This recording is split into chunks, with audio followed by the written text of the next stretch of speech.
അക്കട പക്കട എന്നുള്ളത് ഇന്നിപ്പോൾ ഞാൻ നിങ്ങളുടെ മുഖത്ത് നോക്കി നിങ്ങളെ ഞാൻ തെറി പറഞ്ഞാൽ നിങ്ങൾ എന്നെ പറയാം. തൊട്ടുള്ള ഒരാളെ പറയുന്ന സമയത്ത് നിങ്ങൾക്ക് എന്തിനാ അത് കൊള്ളുന്നത്? നിങ്ങളതിനെന്ത് തെറ്റ് ചെയ്തു? നിങ്ങളെന്തിനാണ് ജാസിക്ക് വക്കാലത്ത് വാങ്ങിയിട്ട് വരുന്നത്? അല്ല, ജാസിക്ക് വക്കാലത്തെന്നല്ല, ഞാനത് ഇന്റർവ്യൂ എടുത്തൊരു വ്യക്തി നിലയിലാണ് ഞാൻ പറയുന്നത്. അതായത് ജസ്റ്റ് അവർ പറഞ്ഞത് കമ്മ്യൂണിറ്റീനെ മൊത്തത്തിലാണ് പറഞ്ഞതെന്നാണ്. അല്ല, അത് നിങ്ങൾ ഇന്റർവ്യൂ കേട്ട് നോക്കിക്കോളൂ. അതിൽ ഞാൻ സ്പെഷ്യലി പറഞ്ഞത് ജാസിയുടെ ഈ ഒരു അവിടെയും ഇല്ല ഇവിടെയും ഇല്ലാത്തതിന് അതിന് ഞാൻ പേര് പറഞ്ഞു. എന്തിനീ അക്കട പക്കടയായിട്ട് നിൽക്കുന്നു?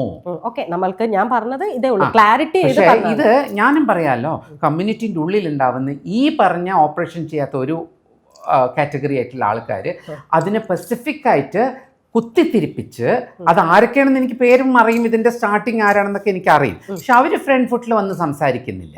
ഇപ്പം ഈ അനുവിനെയും ഇവരൊക്കെ പറഞ്ഞു കൊടുത്ത് അവരിൻ്റെ വാർത്തകളാണ് ഞാൻ അനുവിൻ്റെ ഇതിൻ്റെ ഉള്ളിൽ കേട്ടത്. അതുകൊണ്ടാണ് എനിക്ക് അനുവിൻ്റെ അടുത്തോ മറ്റുള്ളവരുടെ അടുത്തോ എനിക്ക് ഒരു ദേഷ്യവും വന്നില്ല. എന്തുകൊണ്ടറിയോ?